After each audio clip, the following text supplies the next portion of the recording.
समय आ गया है दुनिया को बताने का कि सनातन क्या है। अब पूरे विश्व पर सनातन राज करेगा। अब होगा अधर्मियों का विनाश और धर्म की पुनर्स्थापना।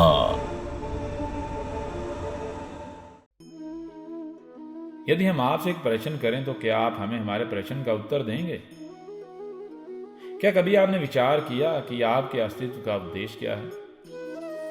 जानते हैं हम आपसे ये प्रश्न क्यों कर रहे हैं? हम ऐसा आपसे इसलिए पूछ रहे हैं क्योंकि इस संसार में कुछ भी ऐसा नहीं जो बिना किसी कारण के अर्थात बिना किसी उद्देश्य के अपना अस्तित्व रखता हो। जब वास्तविकता ये है कि इस संसार में कुछ भी बिना किसी कारण के अपना अस्तित्व नहीं रखता, सबके अस्तित्व का कोई ना कोई उद्देश्य है, तो फिर आपके अस्तित्व का उद्देश्य क्या है? जब विचार करेंगे तो घूम फिरकर आपके समक्ष एक ही उद्देश्य आएगा और वो है अपनी इच्छाओं को पूरा करना, खाना पीना और हगना मूतना। केवल इच्छाओं को पूरा करना, खाना पीना और हगना मूतना ही अस्तित्व का उद्देश्य था, तो फिर आप में और पशुओं में क्या अंतर हुआ? पशु भी तो यही करते हैं। यदि आपको बनाने का भी यही उद्देश्य था, तो फिर आपको उनकी भांति क्यों ना बनाया गया? आपको भी उन्हीं की भांति बना दिया जाता। अर्थात बनाने वाले ने अंतर रखा, परंतु आप इस अंतर को भूल गए। चले हम आपको बताते हैं। थोड़ा विचार करें। आप चाकू उठाते हैं तो आप चाकू से क्या करते हैं? क्या आप चाकू से सब्जी और फल नहीं काटते? अब जरा विचार करें। यदि आपसे यह प्रश्न किया जाए कि आपको किसने बताया चाकू तो वस्तुओं को काटने के लिए बनाया गया,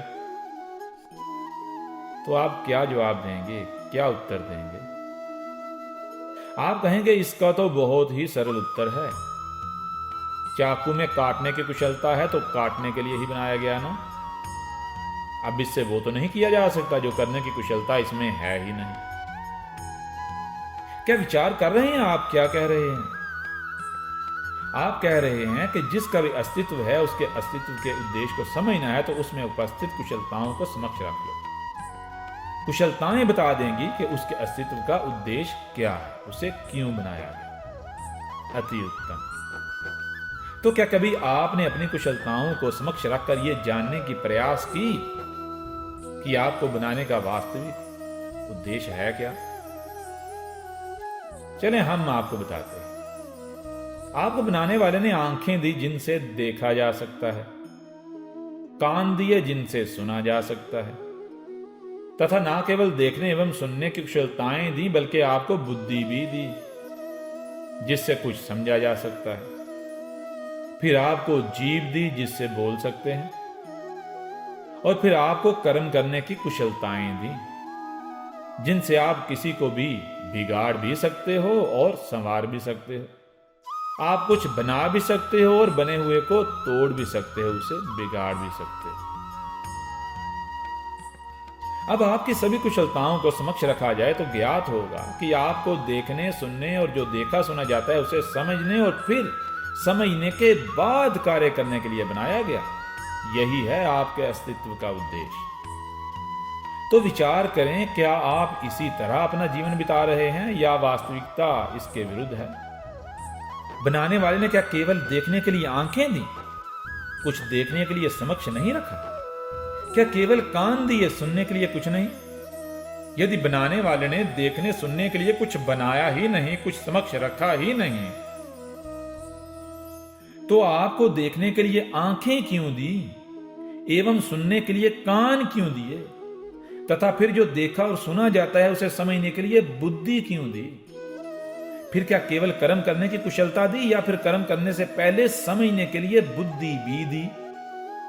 जब विचार करेंगे तो आपको ज्ञात होगा कि ना केवल देखने, सुनने और समझने वाला बनाया, बल्कि देखने, सुनने और समझने के लिए सबसे पहले तो आपका अपना शरीर आपके समक्ष रखा कि स्वयं में झांको, विचार करो तथा ज्ञान प्राप्त करो कि तुम कौन हो, कहां से आए हो, तुम्हें किसने बनाया है, तुम्हें कैसे बनाया गया, तुम कैसे स्वस्थ रहोगे, एवं कैसे तुम में बिगाड़ आ सकता है, तथा ऐसे ही जितने भी प्रश्न हैं एवं फिर उन्हीं प्रश्नों के उत्तर देने के लिए धरती तथा आकाश आपके समक्ष रखे, उनमें अनेकों प्रकार के जीव जंतु आपके समक्ष रखे, समस्त ब्रह्मांड आपके समक्ष रखा, तो क्या कभी आपने इस सब को देखा, सुना और समझा?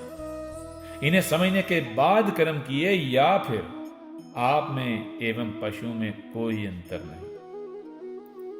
जब आप धरती तथा आकाश को समझेंगे, समस्त ब्रह्मांड को समझेंगे, तो आपके समक्ष आएगा कि जो कुछ भी अपना अस्तित्व रखता है, सूक्ष्म से सूक्ष्म अस्तित्व से लेकर पूरे का पूरा ब्रह्मांड एक ही अस्तित्व है, एक ही तन है, ऐसे ही जैसे आपका शरीर। फिर इस धरती तथा आकाश में, समस्त ब्रह्मांड में केवल वही सब नहीं जो समक्ष है, बल्कि इससे इत्यादिक है जो छुपा हुआ है, जो गुप्त है। अब जो समक्ष है एवं जो गुप्त है, सब का सब आपस में जुड़ा हुआ है, ऐसे ही जैसे आपका शरीर है, जो अनेकों अंगों से मिलकर बना है। अंदर झांकने से अनेकों अंग नजर आते हैं, परंतु समस्त को समक्ष रखें तो केवल एक शरीर बन जाता है। फिर यह भी समक्ष आएगा कि कोई भी कर्म किया जाए, वो सूक्ष्म हो या बड़ा, हर कर्म समस्त ब्रह्मांड को प्रभावित करता है। फिर इस ब्रह्मांड में कोई भी जीव जंतु हो या समस्त ब्रह्मांड, किसी की भी यह इच्छा नहीं कि उसको पीड़ा दी जाए, जैसे कि आप चाहोगे कि आपको पीड़ा दी जाए, नहीं ना? फिर यह भी समक्ष आएगा कि कोई भी कर्म करना है तो जब तक पहले उसके बारे में संपूर्ण ज्ञान प्राप्त नहीं कर लिया जाता, तब तक कर्म नहीं किया जाएगा। यानी अताल्प ज्ञान के या केवल जो समक्ष नजर आ रहा है उसको समक्ष रखकर कर्म करेंगे तो परिणाम यह निकलेगा कि अधिकतर जीव जंतुओं को आपके कर्म से पीड़ित होना पड़ेगा। जब किसी को पीड़ा दी जाए तो वो प्रसन्न नहीं होता, बल्कि उसे पीड़ा देने वाले पर क्रोध आता है। एवं यदि उसे बार बार पीड़ा दी जाए या उसकी सहनशीलता से अधिक पीड़ा दी जाए तो वह प्रतिशोध लेता है, बदले में वो भी पीड़ा ही देगा। परंतु यदि किसी को पीड़ा नहीं दी जाती, बल्कि वो आपके कर्म से प्रसन्न होता है, तो जो किसी से प्रसन्न होता है वो बदले में उसके लिए भी कुछ ऐसा करता है जिससे वो भी प्रसन्न हो। अब ये समस्त ब्रह्मांड हो या इसमें जो भी अपना अस्तित्व रखता है, ये तुम पर है कि उन्हें पीड़ा देकर उनके साथ शत्रुता निभाकर अपने जीवन को दुखों से भरना है, या फिर उनको प्रसन्नता देकर उन्हें अपना मित्र बनाकर अपने जीवन को प्रसन्नताओं और सुखों से भरना है। ये सब तुम्हारे कर्मों पर आधारित है।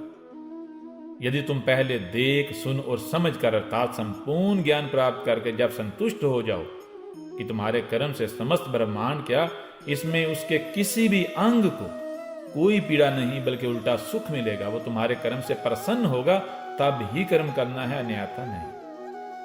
तथा यदि तुम ऐसा नहीं करते तो फिर तुम्हें दंड मिलेगा, कभी सुख प्राप्त नहीं होगा, तुम्हारा जीवन नरक बन जाएगा।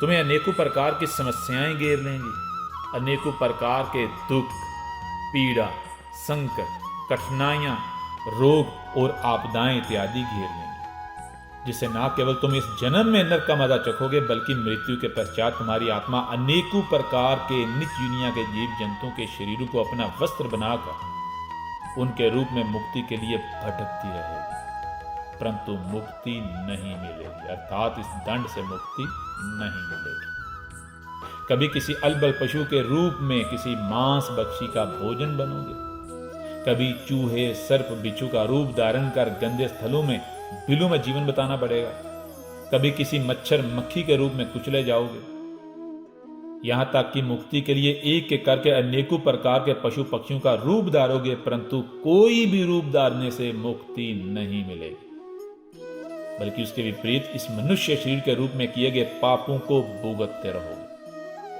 एवं प्रकाश के लिए पतंगे बनकर लाइटों से टकरा टकरा कर स्वयं को जलाकर भस्म कर डालोगे, परंतु तब न प्रकाश मिलेगी न मुक्ति मार्ग का दर्शन होगा। समय आ गया है दुनिया को बताने का कि सनातन क्या है। अब पूरे विश्व पर सनातन राज करेगा। अब होगा अधर्मियों का विनाश। और धर्म की पुनर्स्थापना।